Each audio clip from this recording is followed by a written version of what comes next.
और अंतिम दिन हंगामे के नाम रहा, जहां आरक्षण के मुद्दे पर सदन में जमकर हंगामा हुआ। इस मामले को लेकर डिप्टी सीएम केशव प्रसाद मौर्य ने कहा कि हम पिछड़ों के हक से खिलवाड़ नहीं होने देंगे और साथ ही दोषी अधिकारियों पर भी कार्रवाई करेंगे।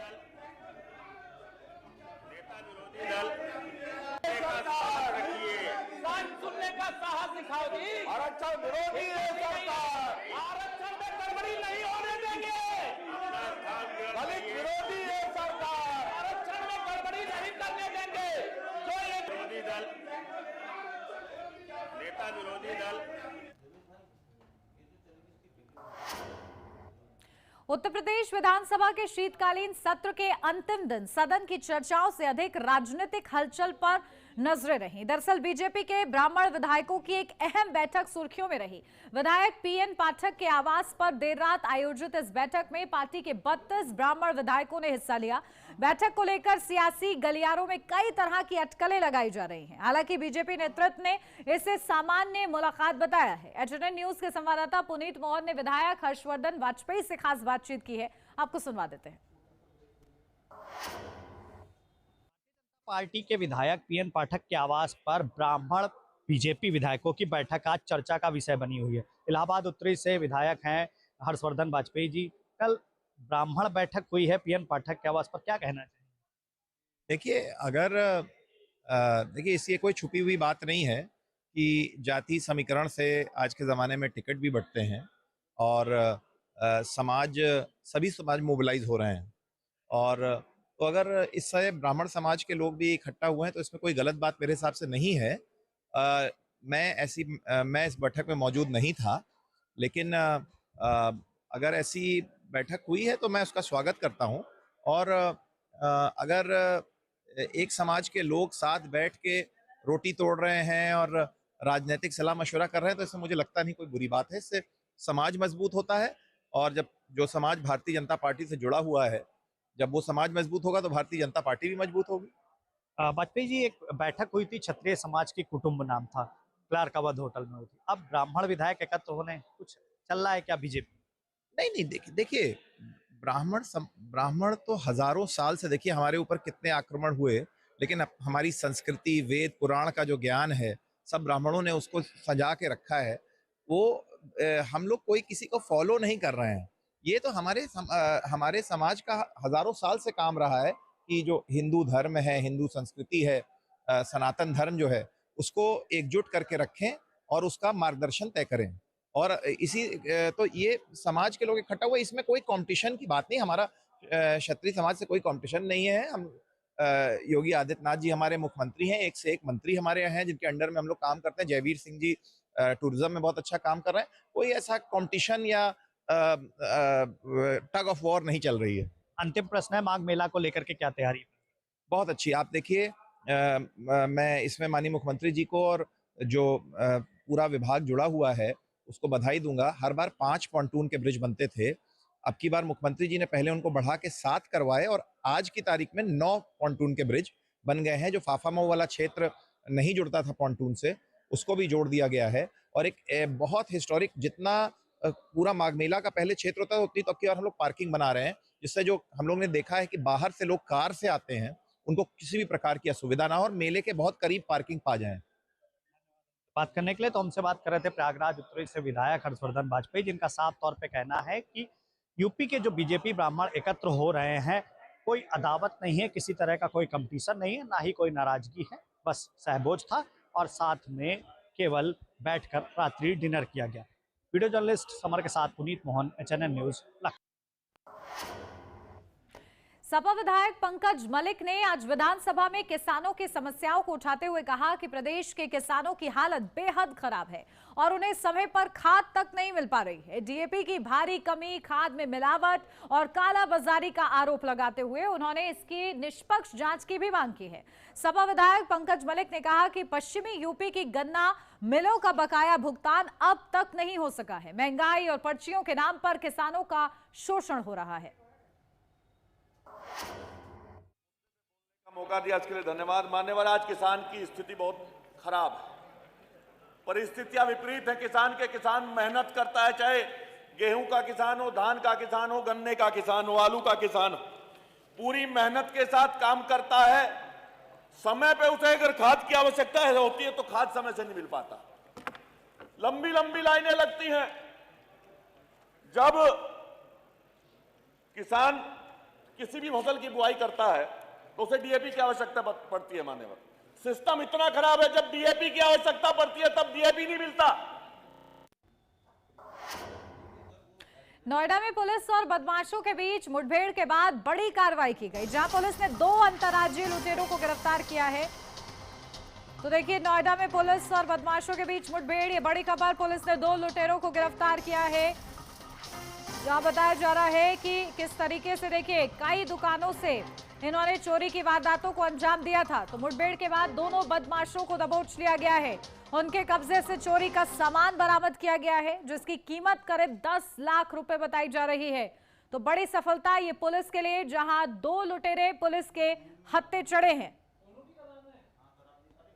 तो देखिए, लुटेरों से चोरी की जो वारदात है वो सामने आई है और चोरी के जो सामान है वो बरामद भी किए गए हैं।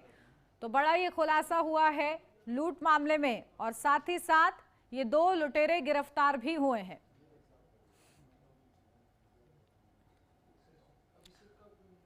तो देखिए, पुलिस को ये बड़ी सफलता मिली है, जहां लुटेरों से चोरी का सामान बरामद किया गया है। पुलिस और बदमाशों के बीच मुठभेड़ होती है और इस मुठभेड़ में पुलिस के हाथ कामयाबी लगती है, क्योंकि 2 लुटेरों को गिरफ्तार किया गया है और इनके पास से चोरी का सामान भी बरामद किया गया है। तो मुठभेड़ का ये पूरा मामला है। नोएडा से खबर, नोएडा पुलिस के लिए ये बड़ी सफलता। तो देखिए, चोरी का सामान बरामद किया गया है। तो देखिए, तस्वीरें हम आपको दिखा रहे हैं।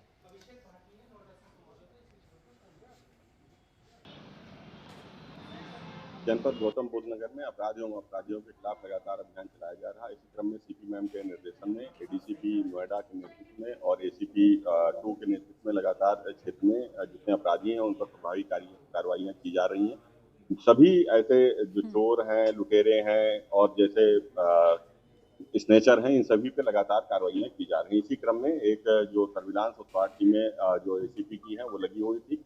एक अपराधी गैंग पकड़ा गया है, जिसका मास्टरमाइंड सोनू जाकिर और उसका एक साथी आरिफ उर्फ चंकी है। ये दोनों क्षेत्र में मिल करके ऐसे दुकानों को आइडेंटिफाई करते थे जहां पे इलेक्ट्रॉनिक गुड्स की दुकानें हैं या घर है, वहां पे जा करके ये लोग रेकी किया करते थे। दिन में एक अपनी कार है इनके पास से बरामद हुई है, उससे रेकी किया करते थे और उसके बाद ये लगातार जा करके घरों में या शटर उठा करके उसमें जैक लगा करके घुस जाया करते थे और अंदर से सारा माल निकाल लिया करते थे इलेक्ट्रॉनिक गुड्स के, और ले जा करके ऑन डिमांड लोगों को बेचा करते थे और कुछ दुकानों पर भी सप्लाई किया करते थे। अपडेट लेते हैं, हमारे संवाददाता अभिषेक भाटी हमारे साथ जुड़ गए हैं। अभिषेक, क्या कुछ जानकारी मिल रही है? देखिए, पुलिस के हाथ बड़ी सफलता लगी है, 2 लुटेरे गिरफ्तार हुए हैं। नोएडा में लगातार जो अपराधियों के खिलाफ एक्शन चलता हुआ नजर आ रहा है। कहीं न कहीं थाना फेज 1 पुलिस द्वारा 2 ऐसे आरोपी गिरफ्तार किए गए हैं जो कि रात को कोहरे और ठंड का फायदा उठाकर दुकानों में चोरी जैसी घटना को अंजाम देते थे। कहीं न कहीं ये लोग जो है कोहरे का फायदा उठाकर जो दुकानें बंद रहती थी उनका ताला तोड़कर शटरिंग हटाकर कहीं न कहीं उसमें जो सारा सामान है उसको निकाल लिया करते थे। और एक इनके पास कार बरामद हुई है जो कि मारुति की स्विफ्ट कार है, इसमें सारा सामान जो अपने पास रखते थे और उसको जो है आगे अधिक दामों में जो कहीं न कहीं बेचा करते थे। बिल्कुल, और बताया जा रहा है कि मुठभेड़ के बाद देखिए ये गिरफ्तारी हुई है। कहाँ ये मुठभेड़ हुई पुलिस और लुटेरों के बीच? जी बिल्कुल, बता दें आपको कि नोएडा डीसीपी यमुना प्रसाद द्वारा साफ तौर बताया गया है। कहीं न कहीं जो अपराधियों के खिलाफ लगातार जो एक्शन है वो नोएडा में होता हुआ नजर आ रहा है। फेज 1 थाना पुलिस को बड़ी ये उपलब्धि हाथ लगी है। कहीं न कहीं मुठभेड़ के बाद दोनों आरोपी गिरफ्तार किया गया है। इनके ऊपर जो है एक का नाम आरिफ है, एक का नाम जाकिर है। दोनों के ऊपर लगभग 16 से ज्यादा मुकदमे जो है वो पहले से दर्ज थे, जिसके बाद इन दोनों गिरफ्तार कर जेल भेजा जा चुका है। ठीक है अभिषेक, बहुत शुक्रिया आपका तमाम जानकारी के लिए। गाजियाबाद में पुलिस और रैपिड एक्शन फोर्स ने संयुक्त रूप से ऑपरेशन टॉर्च के तहत सर्च अभियान चलाया है। अभियान के दौरान किराएदारों, दुकानदारों और अस्थायी रूप से रह रहे लोगों के पहचान पत्रों की जांच की गई है। आधार कार्ड, वोटर आईडी समेत अन्य दस्तावेजों का सत्यापन किया गया है। पुलिस अधिकारियों ने बताया कि सुरक्षा व्यवस्था मजबूत करने और अवैध रूप से रह रहे विदेशी नागरिकों की पहचान के उद्देश्य से यह अभियान चलाया गया है। आगे भी सघन जांच जारी रहेगी।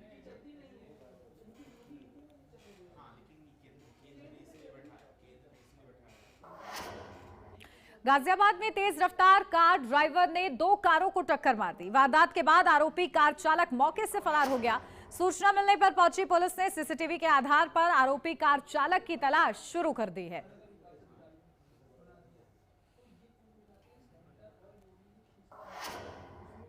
और इस बीच लखनऊ से बड़ी खबर, जहां यूपी में 7 आईएएस अफसरों का तबादला हुआ है। प्रत्यूष पांडे बने हैं विशेष सचिव।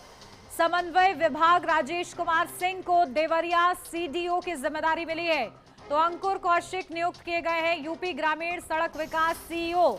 विनय कुमार सिंह बने हैं सुल्तानपुर के नए सीडीओ, तो श्याम बहादुर सिंह बने हैं विशेष सचिव।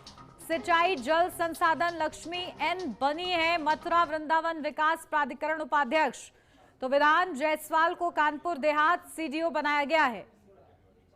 तो देखिए बड़े तबादले हुए हैं और तबादलों की ये नई लिस्ट हम आपको दिखा रहे हैं। या रुक छोटे से ब्रेक के लिए, जल्द हाजिर होते हैं।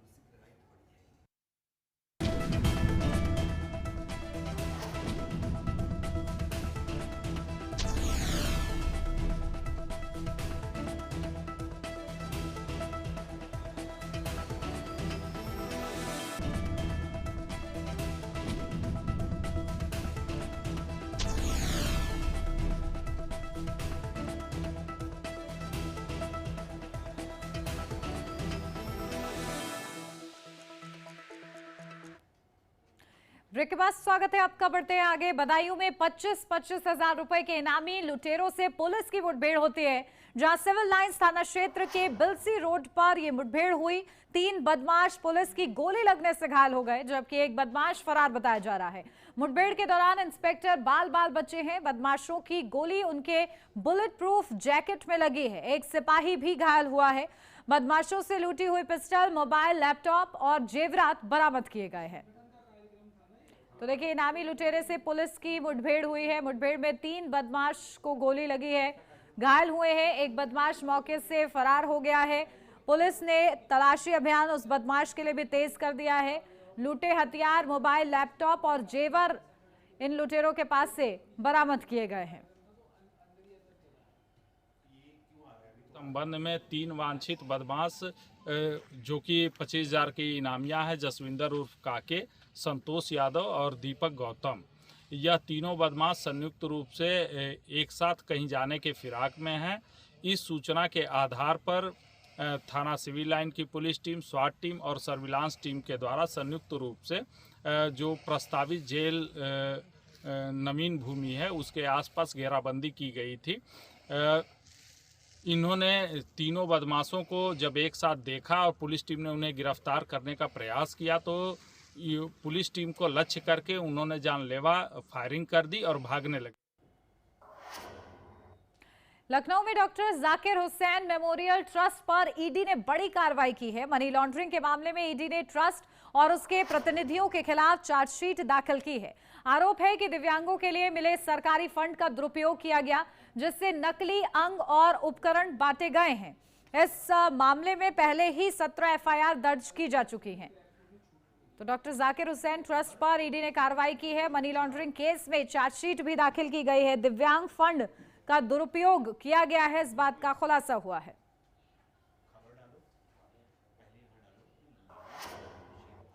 धर्मनगरी अयोध्या एक बार फिर भक्ति, आस्था और आध्यात्मिक वैभव की साक्षी बनने जा रही है। कर्नाटक में निर्मित प्रभु श्री राम की रत्न जड़ित भव्य प्रतिमा अयोध्या पहुंच चुकी है और इस दिव्य प्रतिमा के आगमन से रामनगरी में उत्साह और श्रद्धा का माहौल है। श्री राम मंदिर परिसर में प्रभु श्री राम की भव्य रत्न जड़ित प्रतिमा स्थापित की जाएगी। कर्नाटक के उडुपी के पेजावर मठ के धर्माध्यक्ष स्वामी विश्व प्रसन्ना तीर्थ के प्रेरणा से उनके शिष्यों ने अयोध्या के राम मंदिर के लिए एक दुर्लभ आकर्षक भेंट भेजी है। इस प्रतिमा में सोने, चांदी और हीरे लगे हुए हैं। इसकी कीमत 25 से 30 करोड़ बताई जा रही है। प्रतिमा 10 फीट ऊंची और 8 फीट चौड़ी है। यह खूबसूरत प्रतिमा दक्षिण भारतीय शिल्प कला की अद्भुत कृति है। इसकी चमक से लोग बेहद प्रभावित हैं। यह अयोध्या के राम मंदिर में पहुंच रहे श्रद्धालुओं के लिए आकर्षण का केंद्र बनेगी। लखनऊ में नगर आयुक्त गौरव कुमार ने माता मंदिर से अहिमामऊ चौराहे तक पैदल निरीक्षण किया है। इस दौरान उन्होंने सड़क सफाई व्यवस्था, स्ट्रीट लाइट और अतिक्रमण की स्थिति का जायजा लिया है। अधिकारियों को आवश्यक सुधार और व्यवस्थाएं दुरुस्त करने के निर्देश भी दिए गए हैं।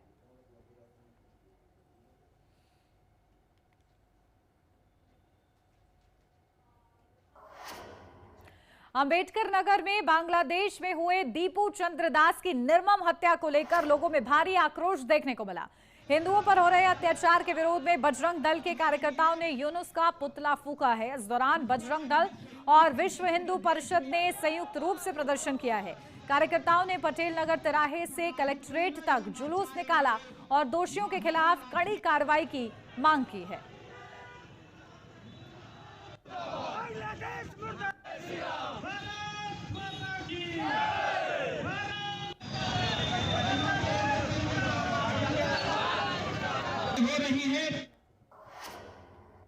कानपुर में यातायात विभाग ने वन वे का नियम लागू कर कानपुर को जाम से मुक्ति दिलाने का काम कर दिया है।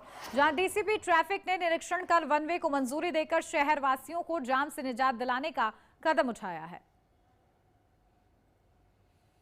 ये चेतना चौराहे से लेकर जो है हमारा आगे मधुबन तिराहे तक यहाँ पे जो काफ़ी जो रास्ता है सकरा है और यहाँ पे पहले भी यहाँ पे एक वन वे व्यवस्था लागू की गई थी, जैसा कि मेरे संज्ञान में आया है, जिसके कुछ सकारात्मक रिजल्ट आए थे। बीच में ये व्यवस्था खत्म हो गई थी। तो जितने भी स्टेक होल्डर्स हैं सभी के साथ हम लोगों ने कंसल्टेशन किया।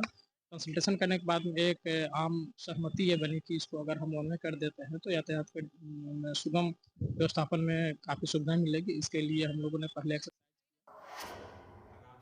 देवरिया में बजरंग दल के कार्यकर्ताओं ने बांग्लादेश में हिंदू समुदाय पर हो रहे अत्याचारों के विरोध में प्रदर्शन किया। बजरंग दल के कार्यकर्ताओं ने बांग्लादेश सरकार के खिलाफ नारेबाजी करते हुए पुतला दहन किया। उन्होंने हिंदू युवक राजू दास की हत्या की कड़ी निंदा करते हुए दोषियों को गिरफ्तार कर फांसी की सजा देने की मांग की है।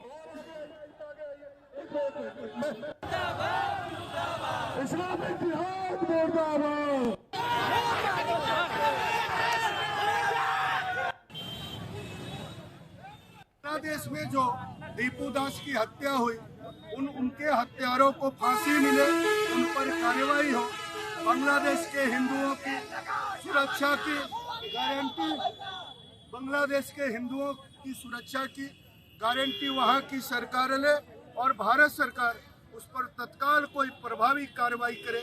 इसको लेकर हम सभी बजरंग दल के विश्व हिंदू परिषद के कार्यकर्ता पूरे देश में आक्रोश प्रदर्शन और वहाँ की जो इस्लामिक तत्व, इस्लामिक जिहादी शक्तियाँ हैं, उनको मुंहतोड़ जवाब मिले, इसको लेकर हम आक्रोश प्रदर्शन और पुतला दहन का काम।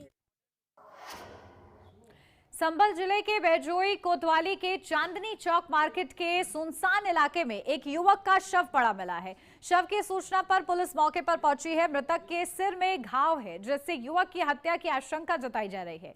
पुलिस ने शव को कब्जे में लेकर पोस्टमार्टम के लिए भेजा है। वहीं पुलिस मृतक की शिनाख्त की कोशिश में जुटी हुई है। तो देखिए, बैजोई से सुनसान बाजार में युवक का शव मिलता है, जहां परिजनों ने हत्या की आशंका जताई है और अब इस पूरे मामले को खंगालने का प्रयास पुलिस की ओर से किया जा रहा है। जहां सबसे पहले पुलिस ने शव को पोस्टमार्टम के लिए भेजा है, जिसके आधार पर आगे की कार्रवाई की जाएगी।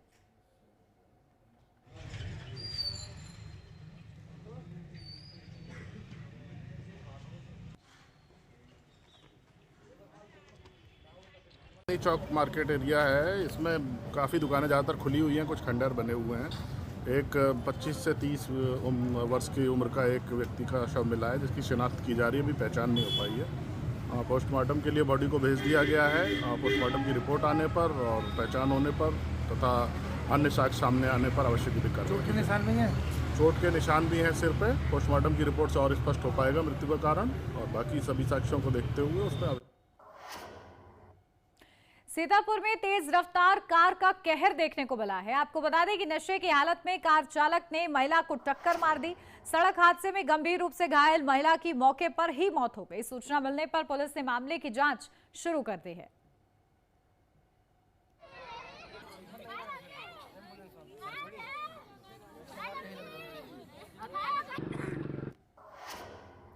पंचायत चुनाव से पहले संभल जिले में फर्जी वोटर मामले में बड़ा खुलासा हुआ है, जहां स्मोली के विलालपत गांव में 48 लोगों पर फर्जी दस्तावेजों के आधार पर मतदाता सूची में नाम जुड़वाने का आरोप है। संभल डीएम के एसआईआर निरीक्षण और जांच समिति की रिपोर्ट में फर्जीवाड़े का मामला सामने आया है। लेखपाल की शिकायत पर पुलिस ने मामला दर्ज कर मामले की जांच शुरू कर दी है।